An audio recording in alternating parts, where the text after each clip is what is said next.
रात का समय था और जंगल के बीचों बीच बसा छोटा सा गांव डरावने सन्नाटे में डूबा हुआ था। चारों ओर घना अंधकार फैला हुआ था। सिर्फ जंगल में बहती हल्की सी हवा की आवाज और कभी कभी सुनाई देने वाली उल्लू की आवाज पूरे वातावरण को और भी भयावह बना रही थी। उस गांव में लोग हमेशा कहते थे कि रात के समय कोई भी जंगल की तरफ न जाए, क्योंकि वहां कुछ अनजाना और खौफनाक था। गांव में एक आदमी रहता था जिसका नाम था अजय। अजय को भूत प्रेतों पर यकीन नहीं था। उससे लोगों की कहानियां सुनकर हंसी आती थी। गांव के बुजुर्ग लोग अक्सर उसे चेतावनी देते थे, रात के समय जंगल में मत जाया करो। वहां कुछ ऐसा है जिसे समझना आसान नहीं। लेकिन अजय को इन बातों पर हंसी आती और वह उन कहानियों को महज अफवाह मानता था। एक रात अजय अपने घर पर अकेला था। रात का समय हो चुका था और बाहर घना अंधेरा छाया हुआ था। अचानक उसे खिड़की के पास से किसी के कदमों की आहट सुनाई दी। उसने सोचा कि शायद कोई जानवर होगा, लेकिन जैसे ही आहट लगातार सुनाई देने लगी, उसके मन में एक अजीब सा भय उत्पन्न हुआ। आहट पहले धीरे थी, लेकिन अब वह तेज हो चुकी थी। ऐसा लग रहा था जैसे कोई धीरे धीरे उसकी ओर बढ़ रहा हो। अजय ने खिड़की से बाहर झांका, लेकिन वहां कुछ नहीं था। सन्नाटा और गहरा हो चुका था, पर आहट रुकने का नाम नहीं ले रही थी। वह थोड़ा बेचैन हो गया, पर फिर सोचा कि यह महज उसका भ्रम होगा। वह वापस बिस्तर पर लेट गया, पर उसकी नींद उड़ चुकी थी। कुछ समय बाद अचानक उसके दरवाजे पर दस्तक हुई। पहले हल्की, फिर तेज होती चली गई। अजय ने दरवाजा खोला, लेकिन वहां कोई नहीं था। अब वह पूरी तरह से भयभीत हो चुका था। उसने दरवाजा बंद किया और अंदर चला गया।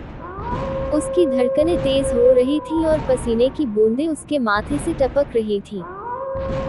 अजय को अब अपनी गलती का एहसास हो रहा था कि उसने गांव वालों की बातों को नजरअंदाज किया था। फिर से उसे वही आहट सुनाई दी, जो इस बार और भी स्पष्ट थी।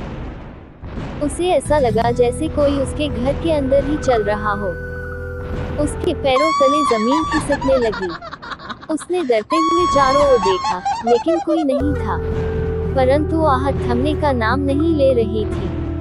अजय ने हिम्मत जुटाकर घर का हर कोना देखा, लेकिन उसे कोई दिखाई नहीं दिया।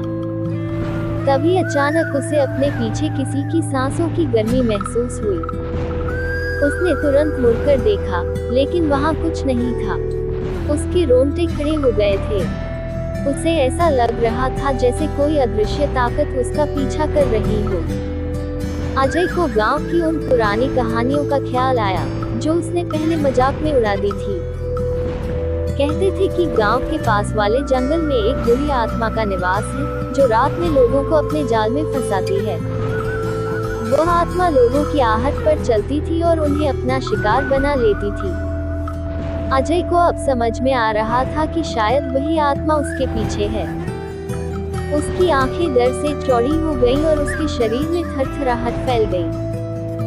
आहट अब इतनी करीब आ चुकी थी कि उसे ऐसा महसूस हो रहा था कि कोई उसके ठीक पीछे खड़ा है। उसने फिर से पीछे मुड़कर देखा, लेकिन वहां अब भी कुछ नहीं था। उसके दिल की धड़कनें इतनी तेज हो चुकी थी कि उसे सुनाई देने लगी। अचानक आहट बंद हो गई। सब कुछ शांत हो गया। अजय ने राहत की सांस ली, लेकिन तभी दरवाजा जोर से खुला। उसने देखा कि एक परछाई उसके सामने खड़ी है। उसकी शक्ल बेहद डरावनी थी और उसकी लाल आंखें अजय की तरफ घूर रही थीं। वह बुरी आत्मा थी, जो अब उसके सामने आ चुकी थी। उसके चेहरे पर एक खौफनाक मुस्कान थी। अजय का पूरा शरीर जड़ हो चुका था। वह कुछ बोल नहीं पा रहा था और उसके पैर जमीन से जैसे चिपक गए थे। अजय की आंखों के सामने से जीवन की सारी यादें गुजरने लगी। वह समझ गया कि अब वह बच नहीं सकता। वह आत्मा धीरे धीरे उसकी ओर बढ़ने लगी। जैसे ही वह आत्मा अजय के नजदीक आई, उसने अजय की गर्दन पर अपने ठंडे हाथ रख दिए। अजय चीखना चाहता था, लेकिन उसकी आवाज गले में ही अटक गई। अगली सुबह गांव के लोग अजय के घर पहुंचे, क्योंकि वह रात भर बाहर नहीं निकला था। जब उन्होंने दरवाजा खोला तो देखा कि अजय बिस्तर पर मरा पड़ा था। उसकी आंखें खुली हुई थीं और उसके चेहरे पर भय का गहरा निशान था। उसके शरीर पर कोई चोट का निशान नहीं था, लेकिन उसकी गर्दन पर उंगलियों के गहरे निशान थे। गांव वालों ने उसकी मौत को एक रहस्य माना, लेकिन वे जानते थे कि यह उसी बुरी आत्मा का काम है, जिसकी आहट सुनाई देती थी और जो अब अजय का शिकार बना चुकी थी। अजय की मौत के बाद से गांव के लोग और भी ज्यादा सावधान हो गए। अब कोई भी रात के समय जंगल की ओर जाने की हिम्मत नहीं करता था। लोगों का मानना था कि वह आत्मा अब भी जंगल में भटक रही है और उसकी आहट सुनने वाले को कभी भी अपना शिकार बना सकती है। निष्कर्ष: ये कहानी हमें ये बताती है कि कभी कभी उन चीजों पर विश्वास करना चाहिए जिन्हें हम नजरअंदाज कर देते हैं।